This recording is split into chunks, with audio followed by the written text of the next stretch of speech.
Just remember, God wrecks your plans when he knows they will wreck you. All right, so we're here. Welcome to this video. You probably clicked on this because two things. You're going through a breakup right now. You're feeling really down. Actually, three things. And you trust in the Lord. Being able to share what I've been going through for the past 2 months. 2 months. Actually, 50 days. Hasn't been 2 months yet. I had this feeling to just hit record on my camera and just talk about what's been going on for me. I've been searching for a lot. I've been searching for sermons, quotes, motivational speakers, anything about breakup and faith. Honestly, I haven't really found too much. Haven't really found too much about any of it. What I find is this season of your life is gone and move on. Sometimes you got to get out of your stronghold, even though it feels comfortable. Step out and be king. So, with that being said, let me share you my story. So, 2 months ago, I got broken up with. We were almost 3 years together, and it sucks. It sucks. I was going to propose a week after it happened. Not like after it happened I was going to propose, but like I had a plan to propose the next week of it, and then it happened that week. And you may be saying to yourself, man, what did you do, man? It must have been ugly, man. No, it actually wasn't. The only bad part of my book is it happened over text when she wasn't there. We were living together, she wasn't there, and she broke up with me over text, which really sucks, really hurts. I cannot lie. It really sucks, but she came back, we talked, we spent 3 days together afterwards, and then it was over. I was moved back. She was 2 hours north. I'm 2 hours south now, and now we're to this point. So there's a lot of in between of what happened. There's a lot of, man, what did I do? What did she do? All this stuff. Well, I'll tell you this. Your first breakup, you'll learn a lot about yourself. And this is not my first breakup, but your first breakup, you'll learn a lot about yourself.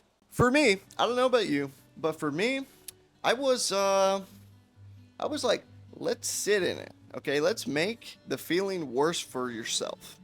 My very first breakup. I let that hit me hard. I didn't do anything. I was down. I was going out, doing way too much, just staying in, not really wanting to talk to anybody, not really progressing any of my life. And I sat there for like 3 months doing that. And I didn't get out of that pit that I put myself in for like 9 months. 9 months. So in this time, I'm thinking to myself, man, what do I do? I don't even know what I'm yapping about, really. I'm just saying what's working for me, how I'm feeling, because this is how I process things. I process things through communication and how I talk.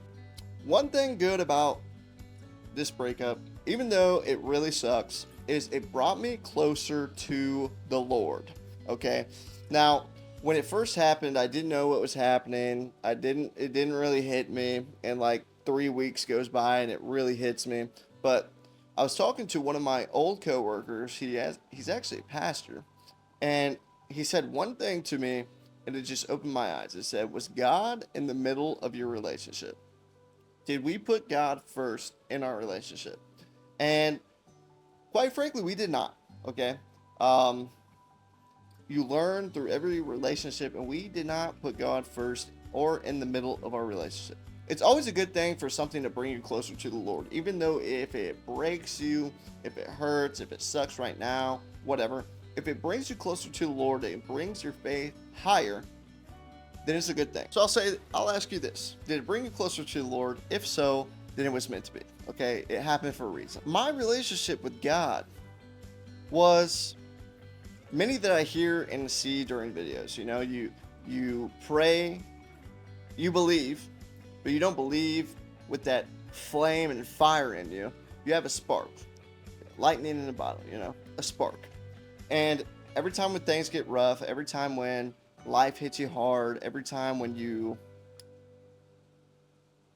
someone's going through a lot, what do? You pray. You pray for better times. You know, you don't really build that relationship. And what I've studied, what I've seen, I'm all over the place when telling stories. I am sorry. I don't have notes this time because I just want to go off the dome. And then next time I'll have notes, quotes, verses, sermons, sermon quotes, church quotes that you look up and you hear almost the same thing, okay? God is a relationship at the end of the day. Even if you're going through a breakup and that relationship didn't happen, you always have the relationship with God. Even if it's not strong, he's always there with you. I'm looking up, I'm going through this, I'm praying. I bought my first Bible. Now, when I say my first Bible, I'll say the first Bible that I purchased personally. I picked it out myself. I went to the Barnes & Noble, not a store that I usually go to, but I went to Barnes & Noble and I bought a Bible.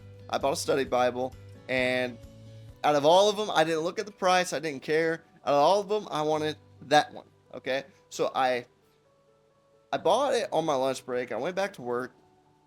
I opened up a page, and it's just so unique. Like, I'm not looking for a page for a vision or a reason or anything else. I'm looking to grow my relationship with God. And that's why I bought the Bible, because you got to build your relationship, and the words speak to you. And I opened up the page, and I forget what verses is, but it's talking about not letting the flesh do and letting the spirits do. Okay. So in the moment, I was trying to control. Okay. You can't control. The only person that controls is the Lord. And what you shouldn't do is try to control. Okay. So you can't control the situation with two people and one person doesn't want to talk. That was like the very first thing I see when I open my Bible. It's very ironic, because in the situation I was trying to control, and I was trying to please talk to me, not get back, but please talk to me, communicate with me. Wasn't budging, and it just spoke to me like, let it go, let that thing go, and stop trying to control it. Okay, so I stopped trying to control it. I let it go. I pray every day. I'm building my relationship. And now it has been, I think, 45 days. 45 days that I've read the Bible. I prayed every night. And I can tell you, I feel, ever since I bought my Bible, I feel a certain type of way. Every time I try to build my relationship with the Lord, with God, I feel a certain type of way. When you walk with faith truly, when you try to better connect that relationship with the Lord, it really truly helps. When you walk with faith, it makes it a lot better. So, been doing that for a while now. Not a long time, not years, but I've been doing that since, I think I said 40 days. I've been going to church. That's been helping. But seriously, if you truly have the faith and believe, and you just walk with faith, you know that he has a plan, and you know it happens for a reason. Okay? God wrecks your plans when they know. God wrecks your plans when he knows it'll wreck you. Okay? So it may suck right now. I'm not saying it doesn't. It may be 6 months. It may be a year. It may be a year and a half. Man, it may suck for a minute. Okay? It may suck for a minute. I'm not here saying it doesn't suck for me. Okay? My life switched completely around. New job. Now I'm back home. Got my own place. Alone a lot of the time. Picking up new habits. I've been working out for pickleball. I've been going to church now. Like, there's a lot of things that are positive, but you're still going to have those feelings of, man, I miss that person. You may hear like, I need to work on myself or all this stuff. The people that mask and the people that truly don't work on themselves, work on the relationship with God, it'll show. It'll show. I'm not a big masker, okay? I like to hit it head on.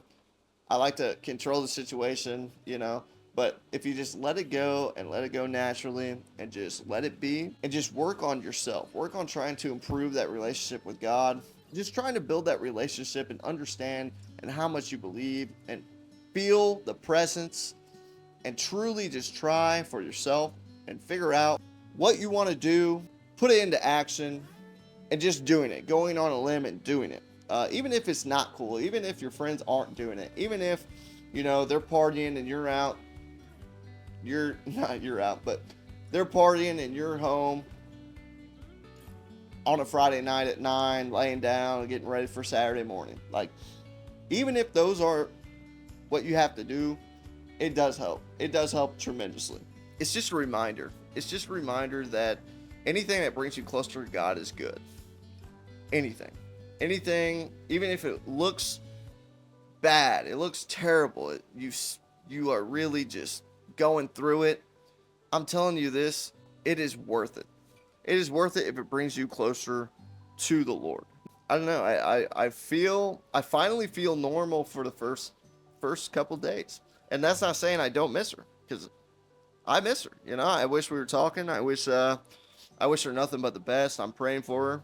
I have no bad blood. I've not said anything bad. Nothing. I'm not trying to rebound or talk to anyone or anything like that. And if you gotta seek attention, seek God's attention. You know, it's okay to try to meet new people, try to meet friends, and the only fulfillment you'll get is when you feel that you're walking with faith with the Lord. Every day it's happening to me stronger and stronger as that relationship grows and I understand and I read, I watch sermons, I watch motivational speakers, I dissect the verses, everything. All the notes I take, it helps me way more than what I thought I needed to do when I was 18, when I was 19, going through a breakup. I'm not doing those things. It's not the way to go. What you put out is what you get back in. You know, it's what you attract. Don't mask it. Read your Bible or get a Bible. They're everywhere. Some places give them out for free. Pray, pray, pray. Believe in what you're praying. Don't just say it because you want it. Believe in it. Believe in what you pray. That's a big yap session. It's 17 minutes right now, but I mean, like, I'm being honest here, you know? Like, I'm being honest. It worked for me. It worked for me, and there's a reason why you're looking it up right now, you know? I'm gonna be doing this. I like this chair. I like this setup. I got this camera. I got these mics. Wish the best, I guess. You know, you can't control what other people do, how they feel, and what they say. Okay, those are the three things you can't control, and you just gotta let it be. And maybe one day they come around. I've heard the stories. I've seen the stories. Like, maybe one day they come around, or maybe they don't. And if they don't, that's God's will. It wasn't meant to be. Just remember, God wrecks your plans when he knows they will wreck you. If you got this far, thank you.